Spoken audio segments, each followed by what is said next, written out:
Money गुरु की इस खास पेशकश में आप सभी का स्वागत है। मैं हूं स्वाति रायना।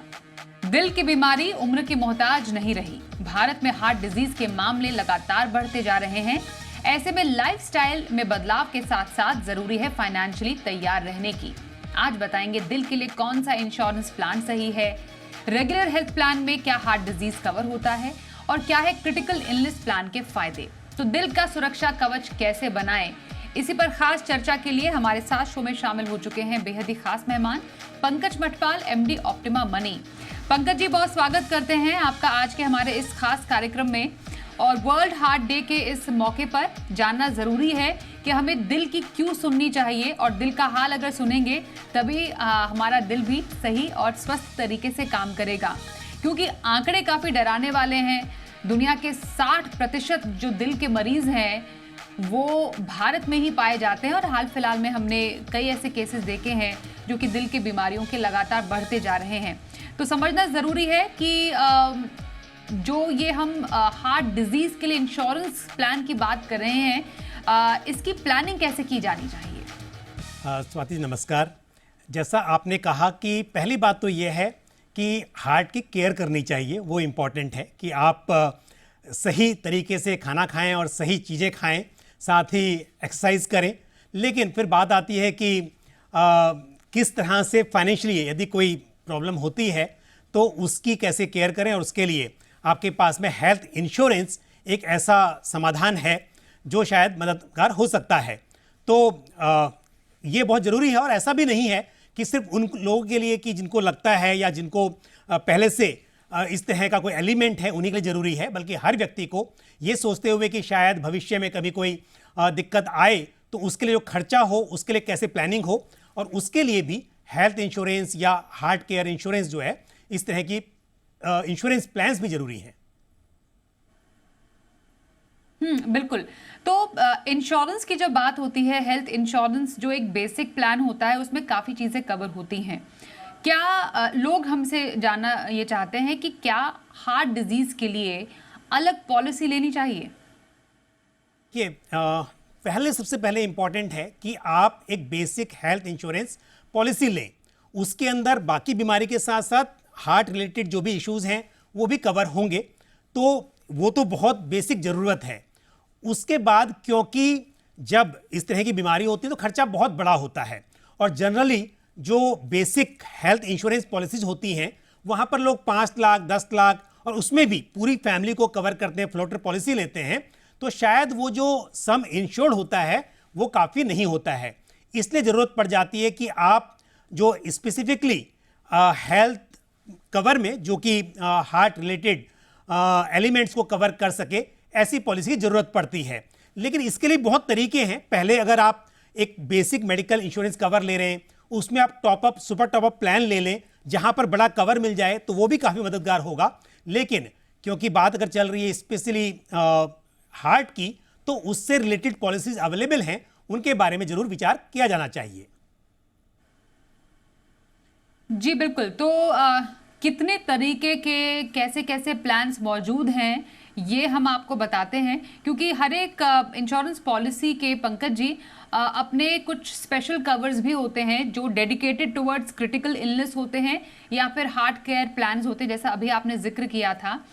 तो क्या खासियत रहती है ऐसे प्लान्स की, ये समझना ज़रूरी है, क्योंकि हर किसी की अपनी अपनी स्पेशलिटी। अभी जैसे जैसे आप बोलेंगे हम दिखाएंगे भी ऐसे कौन से प्लान्स हैं। अगर किसी को लेना है तो क्या स्पेशलिटीज रहती है, specially in critical illness, heart and health या हार्ट केयर प्लान्स की, जो कि कंपनीज के अपने अलग अलग नाम होते हैं। बिल्कुल स्वाति, देखिए पहली बात यह है कि क्रिटिकल इलनेस प्लान जो होते हैं उनके अंदर भी हार्ट रिलेटेड जो एलिमेंट्स हैं, जो इश्यूज़ हैं, वो कवर होते हैं। तो या तो कोई पर्सन ऐसी पॉलिसी ले जहाँ पर कोई भी क्रिटिकल इलनेसेस हो, चाहे वो कैंसर हो, हार्ट रिलेटेड प्रॉब्लम्स हो, किडनी रिलेटेड प्रॉब्लम्स हो, वो सब कवर हो सके। क्योंकि ऐसी पॉलिसीज़ में एक फ़ायदा ये होता है कि एक लमसम अमाउंट मिल जाता है। लेकिन उसके बाद यदि आप चाहते हैं कि नहीं, स्पेशली आपको हार्ट रिलेटेड पॉलिसी लेनी है, तो वो चॉइस भी अवेलेबल है। यहाँ पर फ़ायदा ये होगा कि एक तो कवर बड़ा होगा, तो क्योंकि इस तरह की बीमारी होती हैं तो डेफिनेटली ज़्यादा खर्चों की ज़रूरत पड़ती है। दूसरी बात यह है कि यहाँ पर अक्सर एक फिक्स्ड अमाउंट तय होता है। तो यदि डायग्नोस कर दिया जाता है, अगर डॉक्टर कह देता है कि इस व्यक्ति को इस तरह की सर्जरी की जरूरत पड़ेगी या ये ट्रीटमेंट की कॉस्ट होगी, तो यहाँ पर एक लमसम पैसा मिल जाता है। हालांकि इसमें बहुत सारी चॉइसेस हैं, जैसा आप भी बात कर रही थी, स्टैंड अलोन पॉलिसी भी हो सकती है या फिर एज ए राइडर भी ली जा सकती है।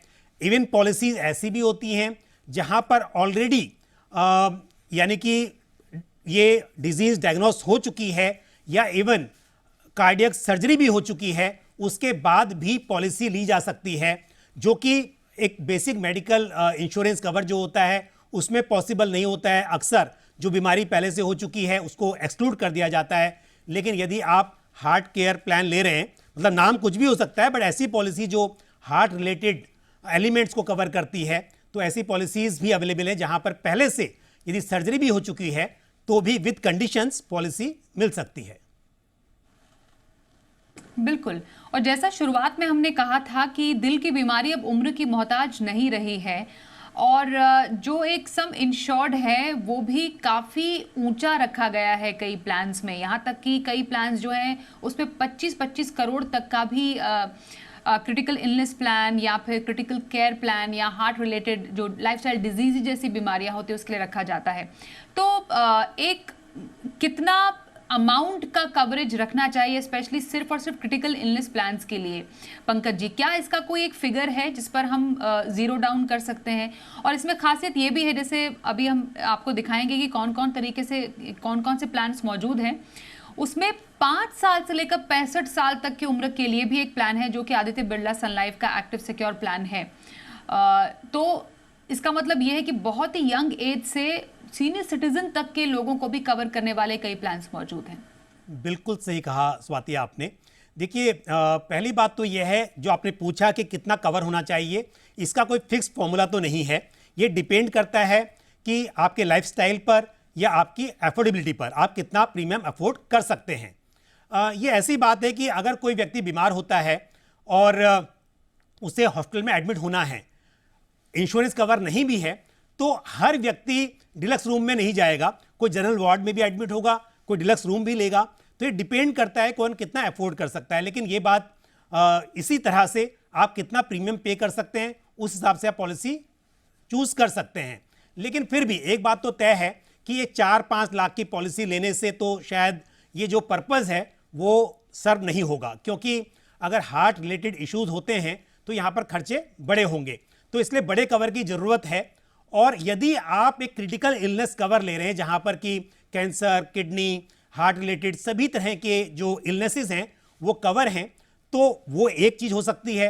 लेकिन यदि आप ये कहते हैं कि आपने ऑलरेडी क्रिटिकल इलनेस कवर भी लिया हुआ है, लेकिन फिर भी आपको ऐसा लगता है कि हो सकता है कि फैमिली हिस्ट्री के हिसाब से या लाइफस्टाइल के हिसाब से यहाँ पर ज़्यादा रिस्क है, तो उस हिसाब से आप अलग से भी एक हार्ट केयर प्लान ले रहे हो, तो यहाँ पर ध्यान रखिए कम से कम मतलब 25 लाख 30 लाख से तो शुरुआत होनी चाहिए, इतना तो कवर हो, उसके बाद आप जितना चाहे उतना बढ़ा सकते हैं। दूसरी बात ये भी जरूरी है कि आपके लाइफस्टाइल के हिसाब से, आपकी फैमिली हिस्ट्री के हिसाब से भी आपको ये बात तय करनी चाहिए कि इसकी कितनी ज़रूरत हो सकती है। हालांकि ये बात बहुत क्लियर है कि ऐसे लोग जिनकी कोई फैमिली हिस्ट्री नहीं है, जिनके यहाँ पे बड़ी एज के लोग भी बिल्कुल स्वस्थ हैं, वहाँ पर भी देखा गया है कि उनके अपने जिस एनवायरनमेंट में वो रह रहे हैं, जिस जगह पे रह रहे हैं, जिस तरह का काम कर रहे हैं, कभी यंग एज में भी इस तरह की प्रॉब्लम आ जाती है। बिल्कुल, जैसा आपने बताया पंकज जी कि यंग एज में भी लोगों को दिल से जुड़ी बीमारियां पता चल रही हैं ऑलरेडी। एक तो है कि आपको फैमिली हिस्ट्री के आधार पर या आप to be on the safer side एक क्रिटिकल इलनेस प्लान लेते हैं, आपके लाइफस्टाइल, आप क्योंकि आपका या तो जॉब प्रोफाइल ऐसा है कि खतरे हो सकते हैं आपकी लाइफ या हेल्थ को भी, आप अनुमान लगाते हैं कि हाँ हमें क्रिटिकल इलनेस प्लान की ज़रूरत है। लेकिन अगर मानिए किसी को हार्ट की बीमारी डायग्नोज हो जाती है, कितनी पॉसिबिलिटी रहती है या कितनी संभावना होती है एक कंपनी की ऐसे किसी शख्स को एक क्रिटिकल इलनेस प्लान देने की? नहीं, अभी इस वक्त पर बहुत सारी पॉलिसीज ऐसी अवेलेबल हैं जहां पर कवर मिल सकता है। जिनकी पहले सर्जरी भी हो चुकी है, कार्डियक सर्जरी हो गई है, उन्हें भी पॉलिसी मिल सकती है। लेकिन ये डिपेंड करता है इंश्योरर टू इंश्योरर। यहाँ पर को पे का क्लॉज हो सकता है। पहली बात कि जब भी क्लेम आएगा तो कुछ परसेंटेज उसका जो इंश्योर्ड पर्सन है उसे चुकाना होगा, तो ये कंडीशन हो सकती है। दूसरी बात, जो प्री एग्जिस्टिंग डिजीज हैं, यानी कि हार्ट की हम बात कर रहे हैं, तो हार्ट रिलेटेड जो भी एलिमेंट हो चुके हैं, जो भी इश्यूज हो चुके हैं, उसके लिए 24 मंथ का या इवन 48 मंथ तक का भी वेटिंग पीरियड हो सकता है, और उसके बाद यदि वो होता है दोबारा से तो फिर उसकी कवरेज मिलेगी। तो यानी कि हार्ट से रिलेटेड हम बात करें तो ऐसा नहीं कि एक ही तरह की प्रॉब्लम होती है, बहुत सारी चीजें हो सकती है वहां पर। तो अगर ऐसे में कोई चीज पहले से हुई है, उसकी सर्जरी हुई है, उसको छोड़कर दूसरी कोई प्रॉब्लम है वो कवर हो जाएगी, और जिस चीज के लिए ऑलरेडी मतलब जिसका इलाज लिया जा चुका है उसके लिए वेटिंग पीरियड होगा, वो वेटिंग पीरियड खत्म होने के बाद वो भी उसमें कवर हो सकता है। अगेन ये डिपेंड करता है, हो सकता है कि इंश्योरेंस कंपनी किसी पर्टिकुलर एलिमेंट को जहां पर लगे कि यहां पर खतरा बहुत ज्यादा है दोबारा से होने का, उसे परमानेंटली एक्सक्लूड भी कर सकती है। क्या ऐसे केसेस में Pankaj ji as compare to normal जैसे हम पॉलिसी लेते हैं बिना बिना किसी ऐसे हेल्थ कंडीशन के डायग्नोज होने के प्रीमियम ज्यादा देना पड़ता है? देखिए यहां पर अगर डिपेंड करता है अगेन कि किस एज में आप पॉलिसी ले रहे हैं, ये बहुत इंपॉर्टेंट चीज है। एज बढ़ती है तो उसके बाद में उसका प्रीमियम भी बढ़ जाता है। फिर भी आप देखेंगे कि यहां पर प्रीमियम बहुत ज़्यादा नहीं है, आप अफोर्ड कर सकते हैं। हालांकि डिपेंड करता है one insurer to another insurer, लेकिन एक बड़े कवर के लिए भी अगर आप देखें तो 20-25 हज़ार रुपये सालाना प्रीमियम आता है, तो ये अफोर्ड करना पॉसिबल है। लेकिन दूसरी बात ये भी है कि अगर आपने किसी वक्त पर ये पॉलिसी ली तो ऐसा नहीं है कि आपका प्रीमियम लॉक हो जाएगा। हालांकि इस तरह की जो पॉलिसी हैं, स्टैंड अलोन पॉलिसी हैं, वो लाइफ लॉन्ग रिन्यू की जा सकती हैं। जबकि हम अगर देखते हैं कि बेसिक मेडिकल इंश्योरेंस कवर होते हैं तो हालांकि वहां पर भी आप लाइफ लॉन्ग उन्हें रिन्यू कर सकते हैं, लेकिन अगर आप एज अ राइडर ले रहे हैं तो वहां पर एक लिमिट होती है कि एक एज के बाद वो रिन्यू नहीं हो पाते हैं। इस तरह की जो हार्ट केयर वाली जो पॉलिसी हैं उनमें आपको लाइफ लॉन्ग रिन्यूअल करने का ऑप्शन मिलता है, लेकिन हाँ ये बात है कि जो प्रीमियम है वो लॉक नहीं होता, एज बैंड के हिसाब से वो समय के साथ चेंज होता रहता है। और ऐसा कहा जाता है जितने आप यंग है, जितना जल्दी आपने प्लान लिया है तो आपको वैसे ही रीजनेबल प्रीमियम पर मिलेगा, और जैसे जैसे उम्र बढ़ती जाती है वैसे ही प्रीमियम्स में भी बढ़ोतरी होती जाती है। ये एक नॉर्म है, प्रैक्टिस है जो कि इंश्योरेंस कंपनियों का रहता है किसी भी पॉलिसी को लेकर। एक ब्रेक के लिए यहाँ पर रुकते हैं। ब्रेक के बाद समझना ज़रूरी है कि क्या किसी भी हार्ट केयर के लिए टर्म इंश्योरेंस भी लेना ज़रूरी है। इसकी इंपॉर्टेंस थोड़ी देर में डिस्कस करेंगे।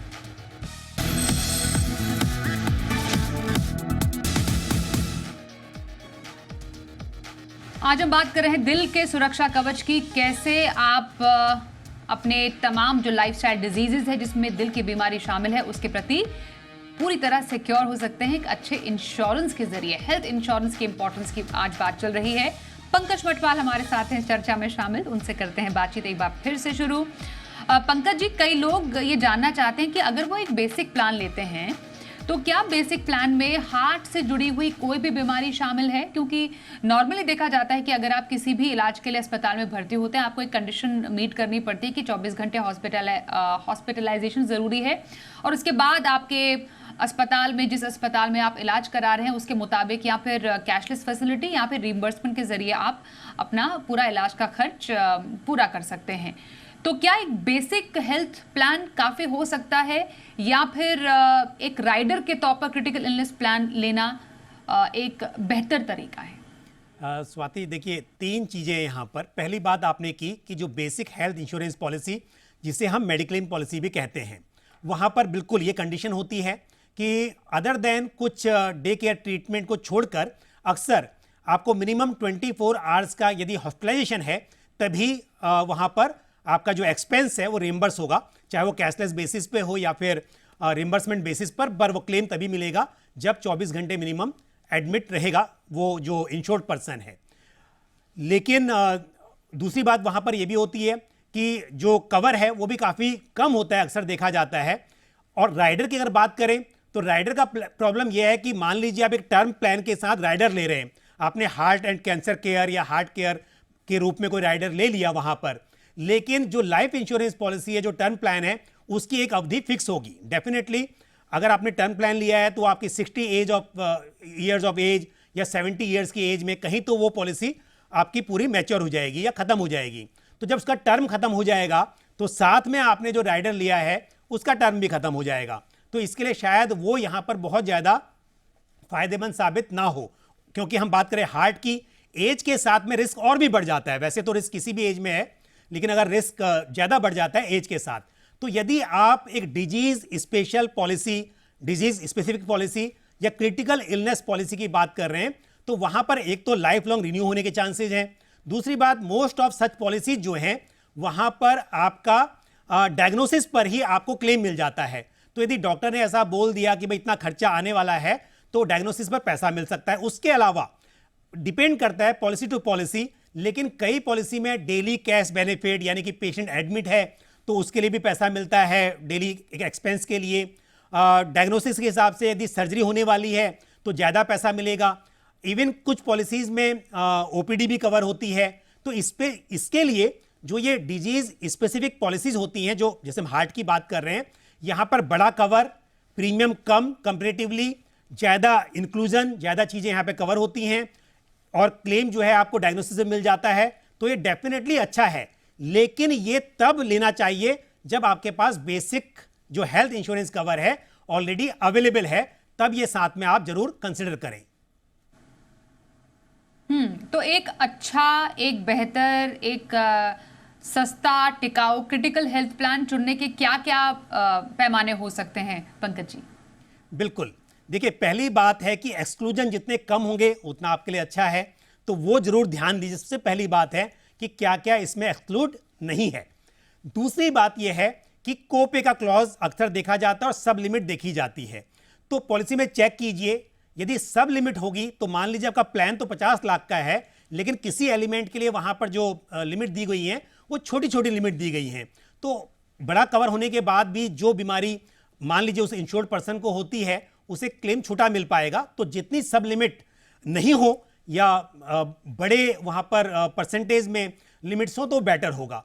दूसरी बात, कोपे का क्लॉज अक्सर देखा जाता है इस तरह की पॉलिसी में कि जब भी क्लेम आएगा तब कितना परसेंट इस इंश्योर्ड पर्सन को अपनी जेब से देना होगा।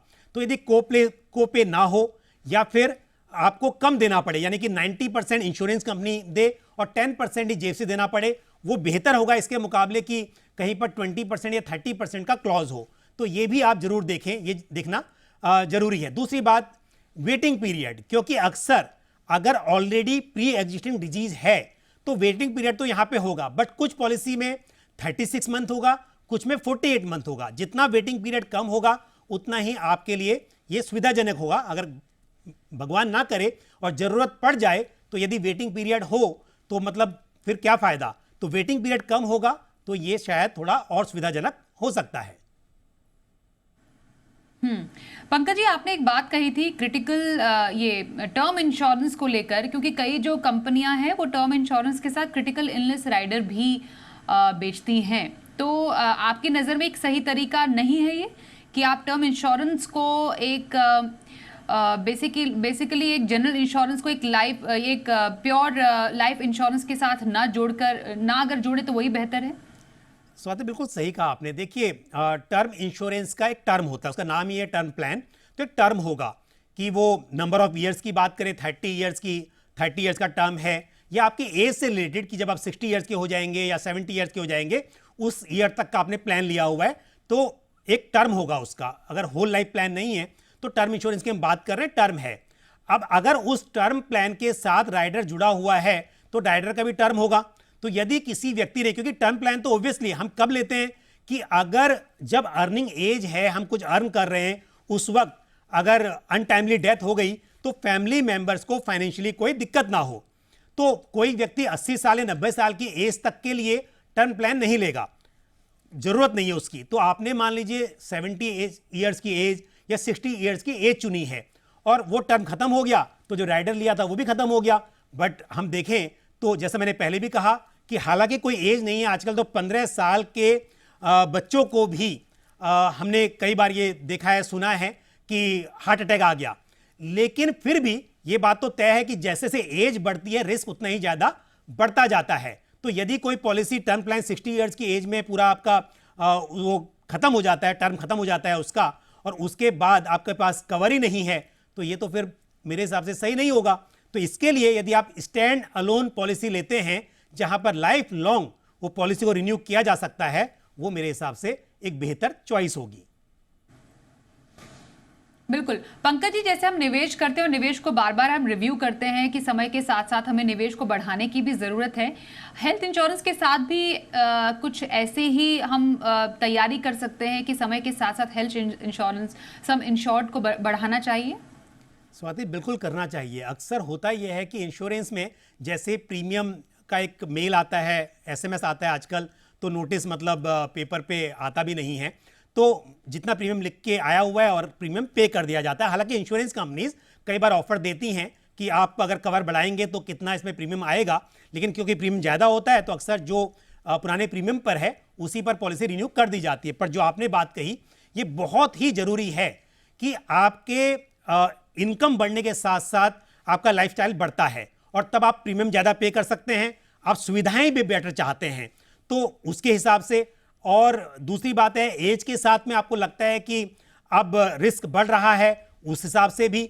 तो कई बातों के आधार पर आपको हर साल जब भी आपका प्रीमियम नोटिस आता है या प्रीमियम का टाइम आता है, आपको ये सोचना चाहिए कि क्या आपको कवर बढ़ाने की जरूरत है। और मेरे हिसाब से अगर आप एक रूल ऑफ थंब भी माने तो बिल्कुल जरूरत है। समय के साथ हर साल ना सही, हर 5 साल पर आप एटलीस्ट आपने जो कवर है उसको जरूर बढ़ाएं, अगर शुरुआत में आपने बहुत बड़ा कवर नहीं लिया हुआ है। बिल्कुल। तो अपने सेहत का ख्याल रखें, अपनी दिल की सुने, दिल के लिए सुरक्षा कवर आपके लिए बनाना बेहद ही जरूरी है। तो कैसे उसके लिए हेल्थ इंश्योरेंस का सहारा आप ले सकते हैं, इस पर कर रही हमने खास चर्चा। पंकज जी धन्यवाद हमारे साथ इस चर्चा में शामिल होने के लिए। रुकेंगे एक ब्रेक के लिए, देखते रहिए सी बिजनेस।